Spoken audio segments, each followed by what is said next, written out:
that we're recording, we can officially start. I've got Mike with AssumeList. We're going to be talking about assumable loans. We've got an expert on getting that second loan that one that everyone has a question on. Okay, we've got now this identified property, but how do we get the second loan? Because now it's becoming an issue. Mike, who do we have with us, buddy? All right. Hey, Tristan, thanks for the introduction. So those who don't know me, Mike Larino with AssumeList, AssumeList.com. So we have been doing a number of webinars with Tristan and the Lab Coat Agents community, specifically focused on assumable mortgages and how assumable mortgages work. What are the rules surrounding them, how to take advantage of them for your clients. Today, we're going to do something really special. So I've been getting a lot of feedback from agents across the community. Mike, assumable mortgages are great. I know that they exist. I understand how they work. My problem is I've got clients who just don't have the cash to cover the down payment. What solutions exist to help me and my clients overcome this challenge? Because as we know, interest rates are remaining high, and yet appreciation rates or the equity that homeowners have in their properties are going up as well. So the longer a homeowner owns the home, the more equity they have in it, which means the greater that cash gap becomes.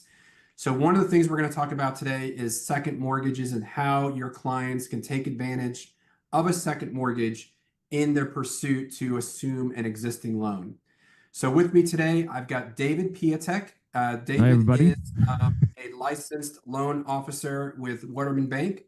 David and I have known each other for a number of years. He is an Army veteran. So through our military circles, of course, me being a retired Marine Corps officer, I kind of keep things in the family with people I trust. And there's no better partner that I can think of when it comes to VA loans and assumable mortgages and second mortgages than David Piatek, who is, I would put him up against any lender nationwide. He is one of the most knowledgeable loan officers in the country. He is the guy that gets invited to the military installations to do the retirement and transition seminars to teach veterans about their veteran benefits. That is extremely difficult to do. Most agents do not get invited, or most lenders do not get invited to teach these courses to actively serving Marines on military installations as part of those transition seminars. And yet he has cracked the code and is one of those unique individuals because of his extensive knowledge, experience, and his really focus on training to educate those in the industry. So we have David here today. So thank you, Mike. Thank you for doing a quick intro. Yep, go ahead.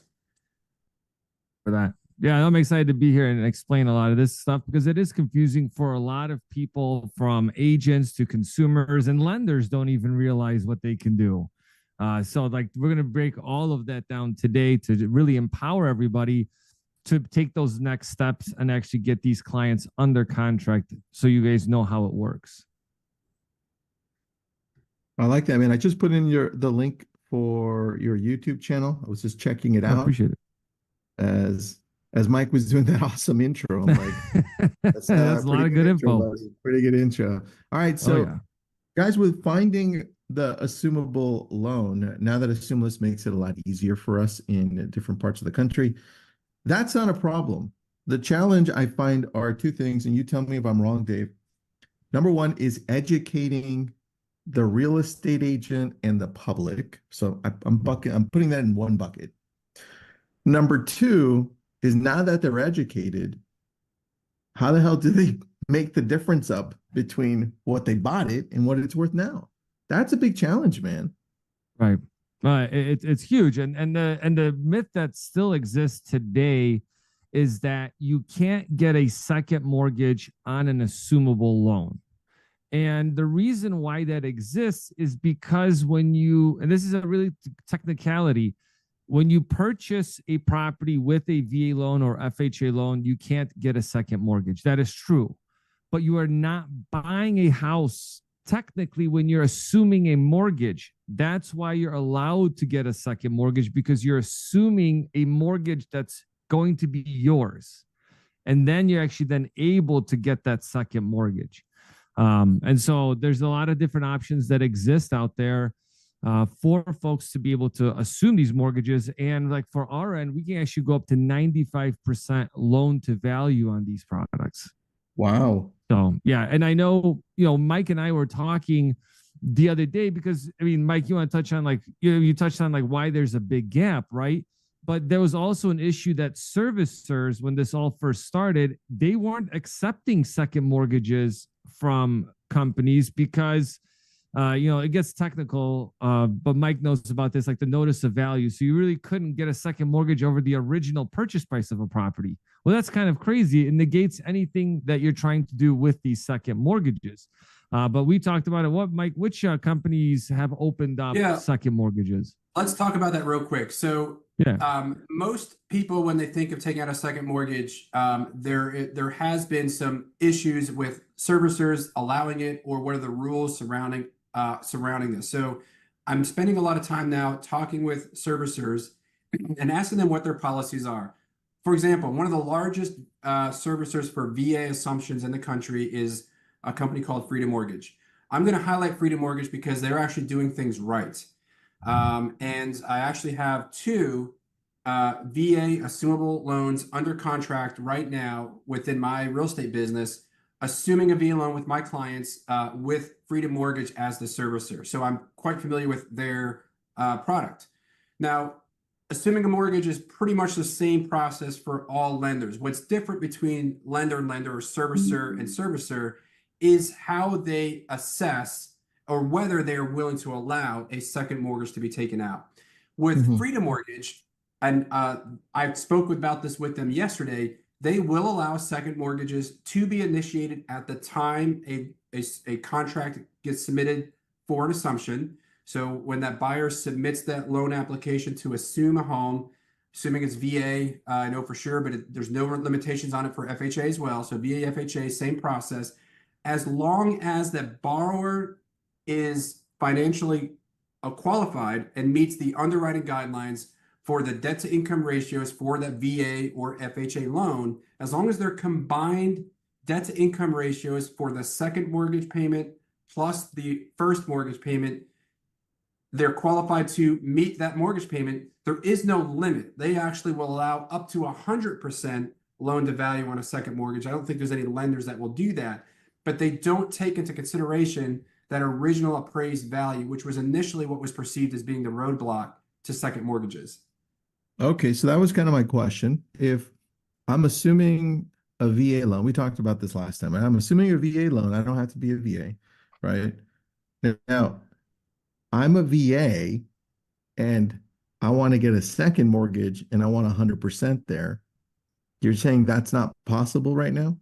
So there's no way, unlike a new VA loan, we all know when a borrower takes out a new VA loan, they are able to do 100% financing. Lenders will allow up to 100% financing because that's guaranteed by the VA, Department of Veteran Affairs. So, so zero down payments, perfectly acceptable for a new loan. When it comes to assuming a mortgage, generally speaking, without a second mortgage, there's that cash gap that has to be covered. With second mortgages, that cash gap is significantly minimized. Now, it's really up to the lender who's issuing that second mortgage to set the parameters for what is allowed. And I know with David's bank, they authorize up to a 95% loan to value. So basically, you take 95% of the purchase price can be borrowed, some portion of the first loan, the remaining difference out of the second mortgage. What that does then require is that borrower still needs to have a minimum of 5% down payment. There are not many lenders who authorize second mortgages to begin with or issue them. And there are fewer that do second mortgages up to 95%. Many cases, a lot of lenders will require 10% down. So they'll do a 90% loan to value. With David and his bank, he authorizes up to 95%. So really minimizes the amount of cash that borrower needs to come up with to assume that loan. Yeah. Okay. Yeah. Let me break down. So you want me to break down like what those type of loans are for the second mortgages? All right, cool. Please. So there's really two categories of second mortgages. There's going to be HELOCs, which is a home equity line of credit. You guys are familiar with them. Normally you have a draw period where you can take money in and out, and then it turns into like a fixed rate for the remainder of the term. The other type of loan you can get on these is a fixed second mortgage called a HE loan. Now, the minimum amount for these loans is $25,000 up to $500,000, which is pretty significant. But there at some point, assuming a first and a second, the blended rate might make more sense to actually purchase at current market rates. But everyone's financial situation is going to be a little bit different. The cool part about these, there's no prepay. So if you want to pay them off early, you can do so. And depending on where you're buying, you don't always need an appraisal. We can do an AVM. So we might not even need to get an additional appraisal to be able to qualify them. Now, the big difference, though, when people think like, oh, if I am a veteran purchasing a property with a VA loan or an FHA client, these second mortgages do go off the parameters of a typical conventional transaction, right? Because if you've ever done a VA loan, they're awesome, but they are extremely loose on what, I mean, you could do 70% DTI on a VA loan. Okay. That's how loose they are. But on these second products, they definitely have to be well qualified to be able to take advantage of it. And it also applies to certain type of properties, which is going to be single family homes, planned unit developments like a subdivision, modular homes, condos, and 1 to 4 units. So that definitely opens it up to be able to assume properties pretty much across the country. I like that, man. You know what you should do? You should do a YouTube video on the difference between HELOCs and HELOANs. I think that's a good idea. That's a great idea, dude. I was like, I'm paying attention. I'm like, oh, okay, notes. I like that. Here's a question from someone. I found the mortgage companies won't allow for the transfer of assumable loans. What happens if that's the assumption that some people have? How do you break through that? Yeah, I'll cover that one. So when it comes to VA loans in particular, the Department of Veteran Affairs actually mandates that servicers must allow assumptions to occur. It is a guaranteed benefit of the veteran. It is an entitlement, a government entitlement that loan is allowed to be assumed. So the servicer actually does not have a choice. They don't get to decide whether or not they're assuming loans or sorry, we're not processing assumptions these days because we're busy. That is not the answer. They do not get a choice.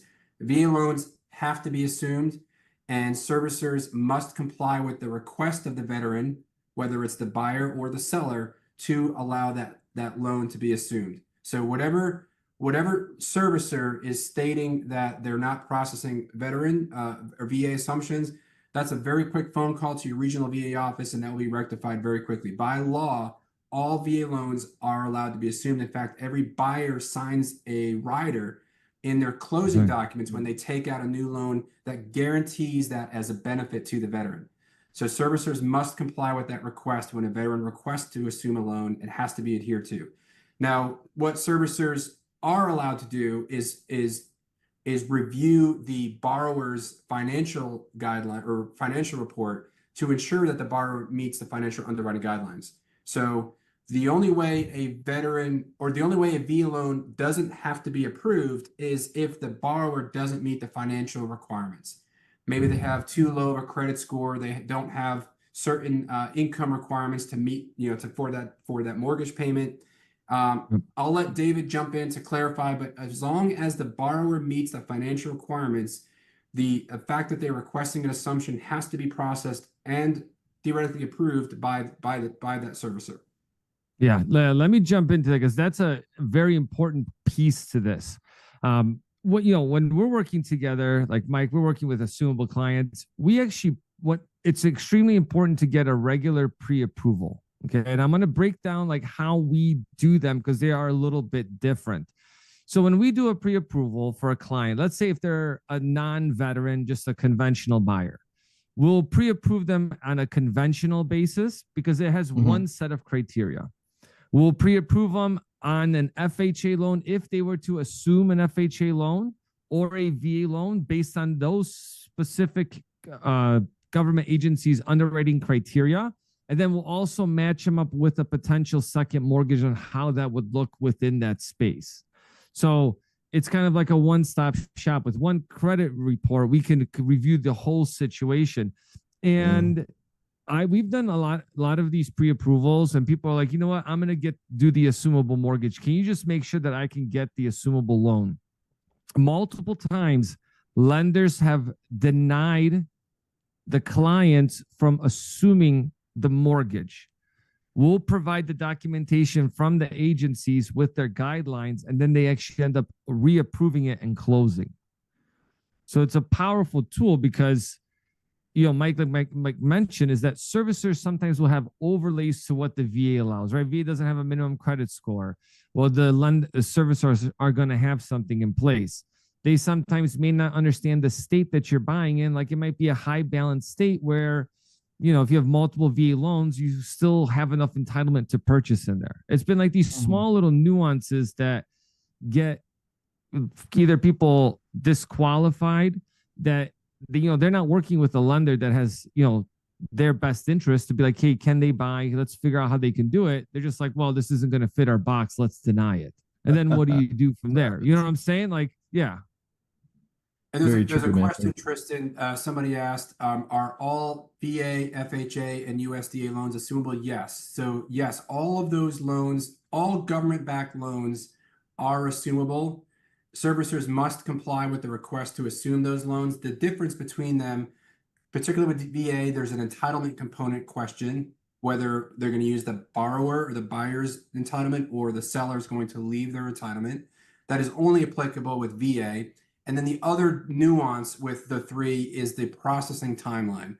Generally speaking, VA assumptions will be the quickest right now. The VA did issue a mandate. They call it a circular that directs all VA assumptions must be approved within 45 days. There's no exception to that. It's not necessarily 45 days from the date of contract ratification. It's 45 days from when the borrower submits their loan application to the servicer to begin the processing of that assumption. There is no specific deadline or timeline for FHA or USDA that I know of. However, with regard to FHA assumptions, just about a week and a half ago, HUD, which manages the FHA program, did authorize an increase in the fees that servicers are allowed to charge to process that assumption. So it used to be, for FHA, the maximum amount of fees that a servicer can charge for an assumption is $900. That has been doubled to $1,800, which is intended to improve the speed and the timelines with which those servicers are processing them, because it gives them more money to hire more staff. More staff gets them through the backlog and process these assumptions more quickly. So that is intended to improve the speed. VA, they have mandate, must be done within 45 days. And in fact, also about a week and a half ago, the VA approved what's called a locality variance. In addition to the $300 servicing or processing fee for VA assumptions, there is now a locality variance that the VA is authorizing servicers to charge, roughly about $400. It changes based on a couple dollars here or there, based on East Coast, West Coast, South, Northeast, you know, the quadrant in the US. But generally speaking, there's an additional $400, so about $700 that servicers can now charge for a VA assumption, again, to help improve the speed and the timelines with which they can process these and get them through the system. There's now what's called a greater incentive for servicers to process assumptions. I put up Dave's last video on Dave, you made one: breaking news: veterans can now pay realtors fees with VA loans, just so people can watch that one. Really quick, before I go to you, Dave, I've got some specific questions. I want to showcase AssumeList really fast, because I know some of you don't know what it can do. In fact, I don't know that a lot of you even know we can search for assumable loans on their site. Here's where we would go. I'm going to just use Thousand Oaks because I know you're in California and that's not too far for me. If I click Thousand Oaks, what happens is all of these start popping up.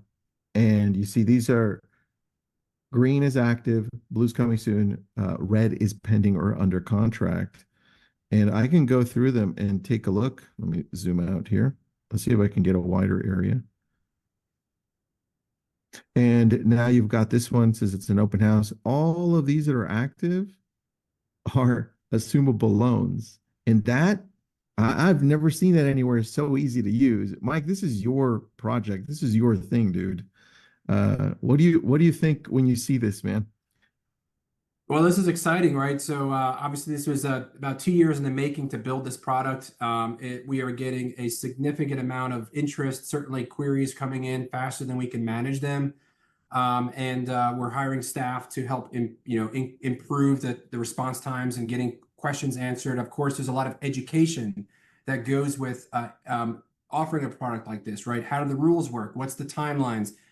Can you connect me with an agent who specializes that understands how assumable mortgages work, right? So all of those things are what we offer, how we differentiate what AssumeList does versus, say what a Realtor.com or a Zillow does.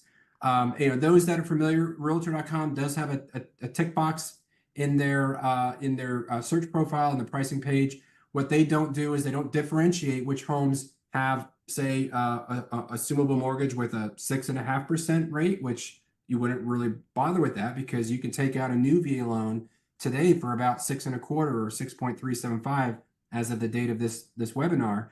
So what AssumeList does is we have already done all the filtering for you. Every home on our website, if it has an assumable mortgage, will have a loan interest rate of less than 5%. So every property, whether it's actively listed, agents also get access to off-market homes, and they can use this to market and generate leads from and do some creative social media marketing.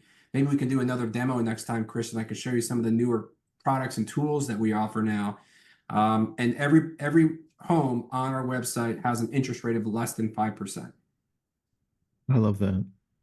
All right, Dave, going back to you. When we're looking at getting this second loan, what's the process? Like, how long does it take? Because I also keep on hearing, man, this is taking 90 days plus, and that's a little scary for a lot of people. Yeah, it definitely is. So there's two different components to it, right? There's the assumable portion with working with the servicer. That's going to take the longest time because to actually, once you go under contract to get the second mortgage rolling, that is a pretty quick process. Within 3 weeks, 2-3 weeks, you're going to be basically done. Especially if we can get like an AVM where we don't need to get an appraisal done, it'll just move right through the pipeline. But once those terms are put together on the second mortgage, then the servicer is going to want to review those to make sure that the client qualifies for that product, combining those two different payments, right? That's like a big piece of it. And then the title company, when you get to closing, needs to have a second mortgage also in place there for title. So, but it wouldn't take, the process wouldn't take longer than the actual assumption process with the servicer. Okay. Yeah, because when they do the pre-approval, like from our end, it's pretty simple. I mean, it's 24 to 48 hours. If they're doing a second mortgage, just to put the whole application together and they're out the door being able to purchase a property. But like Mike mentioned, it's a lot of it is with the servicer. So you have to do that legwork up front by contacting the servicer, making sure that you can get the second mortgage. Because we've been in positions where we've went under contract, got the second mortgage, and then the servicer said that they don't allow it. Yeah, that's no good. Let's go to some questions. Does David process second mortgages in Georgia? Yes. Georgia. Okay, all there 50 you go. states, right, David? Just get that out there. You are licensed in all 50 states. Yeah, we're licensed in all 50 states. The assumption product does actually change based on state. Some states allow you to do HELOCs. Some states only allow you to do HE loans. And then you have Texas, which, they don't allow you to do cash out. So they do limit you on what loan to value you can go up to. But that's more of the state restrictions and what the states don't allow. That's an important factor. Got it. And how do people get a hold of you if they have questions about this, man? Is there an email that they would use, a main number? Well, how do you want people to contact? Yeah, my email is David at, I'll put it in the chat, but it's David at watermanbank.com. Awesome. All right, we've got. And then also, if they get a hold of Mike, he's in my speed dial and I'm in his speed dial. So if they reach out, and also we're gonna, we can do presentations for real estate groups. If especially like that's going to be kind of leading up into that AssumeList Academy. right? Not just providing this info, but then just, doing more one-on-one calls with people, explaining the process, going through all that. All right, so you took my thunder, Tristan. I think the very next question was, do we offer courses to train agents on becoming knowledgeable and how assumable mortgages work? The answer is yes. We will absolutely be offering a course. We're going to be calling it AssumeList Academy. It'll be available to folks on our website. And that is really the partnership, again, with AssumeList and David with Waterman Bank to train and educate agents. I would love for this to become its own NAR certification course. It looks like we just lost Tristan. Hopefully Tristan's able to come back. We just lost Tristan from the webinar. So we'll host ourselves. Yeah, so we are offering a training program called AssumeList Academy. It will be available in approximately, I'm going to say within the next 30 days. So hopefully within the next, probably 3-4 weeks, we're getting all the content built out and getting all the web integration built into the assumelist.com website. And so that users will be able to access all of the training content materials. And then, of course, we, as David mentioned, we will also make ourselves available for if there's brokerages or teams that are interested in doing some of a more broad training, obviously more than just a one-on-one session. If there is more of a team kind of environment where we can get in front of a lot of folks and help educate the process, by all means, that is exactly what we're building out AssumeList Academy to do. That's awesome. Yeah, I'm excited for it because it's just a lot of good info like what we're talking about today, but we get really granular on the different aspects of the mortgages. Because a lot of times too, I would feel that more in an assumption process, agents do really need to know a lot more about lending, because if you're not working with a loan officer, you're working with a servicer. You don't have just someone you can call on the cell phone and be like, hey, can you walk me through how this works? Right? It's a whole process. So you do have to learn a lot more. And that's what we want to provide people to kind of take away that frustration and actually streamline that process, empower you to get more deals. And then also, how do you present those deals when you get them?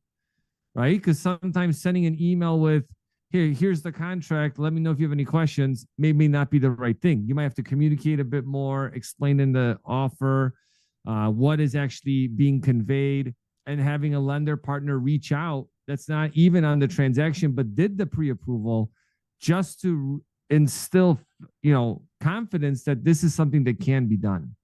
So that's a great point, David. So I just want to highlight something real quick to all the agents out there on the call. Most lenders, many of us have existing lender partners. Most lenders that you are currently partnered with will not offer a second mortgage. It is not a common product for lenders to offer a second mortgage. In fact, of all my lender partners in my 15 years in this industry, there's only one that I regularly work with that offers second mortgage, and that's David. All my other existing lender partners do not do second mortgages. It's not something that they offer. So keep that in mind. Certainly call around, talk to the lenders you work with, which is why, I did my homework when Dave and I first connected. We walked through all the different types of products that were potentially can be built around assuming mortgages and having second loans available. And so this is kind of a unique relationship. Again, not all lenders are able to offer second products. The second thing that you will find as you become smarter with assumable mortgages is you will likely be the expert in the room with regard to a transaction. So when you submit, if you're representing a buyer and you're submitting an offer to assume that loan, don't be surprised if that listing agent has no clue that the home that they just listed for sale has an assumable mortgage. You may be the first one to inform them that in fact is the case, which is often the case with me. I've got 3 homes under contract right now today. 2 out of those 3 listing agents didn't even know that their home had an assumable mortgage. So I had to walk them through the process. And also because of my knowledge about this, I also take the lead and all the processing, third party. You want to fill out the third-party authorization forms so that you can call on behalf of your client and ask questions to the lender. So there's some kind of tips and tricks along the way to really get smart on how the process works.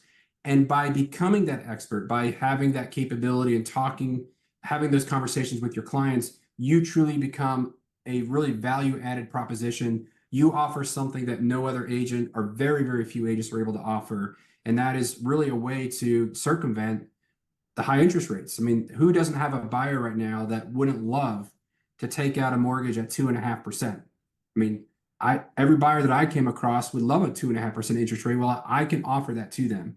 And most people come to me saying, hey, Mike, I heard you know a lot about assumable mortgages. I found this article online. Can you tell me more about it?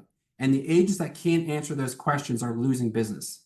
They don't have the ability to differentiate themselves in this transitioning world where buyers agents, it may become more common for buyers agents to have to charge their clients, right? Commissions are now being restructuring and the way the rules work. We have, this really gives you, assumable mortgage has become an expert in this field. It really gives you an opportunity to differentiate yourself from other agents in the industry. Tristan, back to you.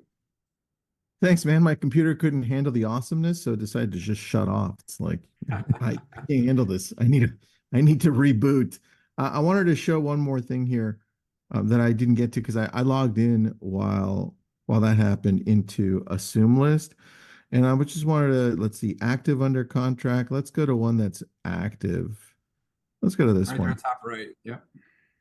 And now that I'm logged in, what happens is there's just a little bit more information right here. You see, it gives you the loan type and then the loan balance and then the interest rate. That's so important because you can go through this super fast and say, got it, I understand what this is. And then you become more valuable to your clients. And you notice this one has a pretty substantial down payment requirement. And that's because if you look at the purchase date, they bought that home 14 years ago. So 2012, looks like March of 2012 on the purchase date. So 14 years of appreciation is a pretty lengthy period of time. Probably be pretty difficult to assume that loan. So if you go back to the map, Tristan, what you can do is first you can do status, hit the status drop down and just do active on the top there, the status. Yep, right there where the cursor is. Go right. Right. Yep, right there. Active. Now active. And now we're only seeing active properties. And then under the price drop down, you can set a filter based on the down payment. So you do a down payment requirement of, I don't know, whatever you think a reasonable down payment would be for Thousand Oaks. And boom, now you selected 150,000 or 200,000 down. So now it's only showing properties that meet that criteria. So go ahead and click on one of those, any one of those properties. Let's do this because one. one of the things that I wanted to show you is that there's actually more information available. And this one actually includes the mortgage payment. So not only do we have, it's an FHA loan, we have a $94,000 down on a $945,000 listed home, but it has a roughly remember I said there's a cap of 5%. So this one has a 4.99, which if you look at the date it was purchased, July of 2022, that was the last month before interest rates peaked over 5%. So we captured that in our database. This is a great home, assumable home. It's got a sub 5% interest rate. The down payment requirement is quite low, and it shows a mortgage payment there of about $5,300 a month. If someone were to take out a new mortgage for this property, I'm guessing it's going to be somewhere about $7,000, $7,500 a month, somewhere in that range. For every 1% change in interest rate is a 10% change in mortgage payment. So the difference between a 4% loan and a 7% is roughly a 30% reduction in their mortgage payment. So keep that in mind. So when you see these 2.5 or 2.75% interest rates compared to, right now, whatever interest rates are today, 6.75-ish. I mean, we're talking about a 40% reduction in their mortgage payment, almost cut in half. Yeah, it's pretty significant. And if we have a couple of minutes, I'll touch on. There's definitely alternative down payments. So a lot of people I talk to actually end up not getting a second mortgage because they didn't realize they actually had the cash. And that comes in a couple different forms. A lot of times people have a hefty 401k and they can actually liquidate a part of that for a down payment. And so when you look at all the numbers, they're like, wait a second, I actually do have the money. I can withdraw it because I'm purchasing a primary residence. That's one. Now, the other big one is that right now, over the next 20 to 30 years, we're going to have the largest transfer of wealth in the history, right? Because baby boomers are passing away. So what I've also seen is people get early inheritances to actually do these down payments so they can get very affordable mortgages. So that's something new that I've actually noticed with folks. So there could be an ask that sometimes people don't realize. Hey, I had a buddy of mine do that. It was, yeah. Guys, can you both put in your information, emails? Because I've got quite a few people asking. This way they can reach out to you either to do a presentation for their office or to ask more questions. And then we did put up a link there for AssumeList. If we can drop it in again, that we have all that information. Mike, this is really good. Dave, this is pretty awesome, man. I feel like we're just not going to get enough of this over the next few months. I don't think it's going to get easier. And no, it won't. I got two party comments. I know we're winding down, Tristan. One, AssumeList is launching in Georgia, North Carolina, and Texas within the next 2 to 3 weeks. We're going to start with Texas. I think we're first going to be in San Antonio, and then to Austin, and then Houston, all within the next probably 30 to 45 days. Charlotte, we're going to go Charlotte, and then expanding into Atlanta as well, all within the next 30 days as well. So we're going to be expanding into new markets.